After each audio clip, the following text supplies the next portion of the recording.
Sambil gawak bukti sendal pelaku, Jabar lanang yang tinggal di Jalan Ahmad Yani, Kelurahan Talang Jambe, mendatangi ruang SPKT Polresta Palembang guna bikin pengaduan rumahnya Sudem dibobol maling. Berdasarkan keterangan korban, sewaktu kejadian dia sama keluarga pergi galau. Besok ada keluarga dirawat di jero rumah sakit dan laju buat rumahnya kosong dak kate yang jago.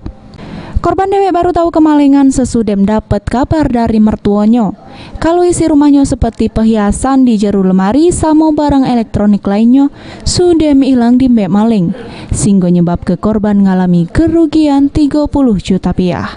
Iya, pas kita balik ke rumah kemarin dari rumah sakit kan, rumah pacar terkunci dari dalam itu, padahal kuncinya di luar kan. Pas kita periksa sampai rokoknya pintu belakang rumah tuh lah terbuka. Lewat apa yang rusak?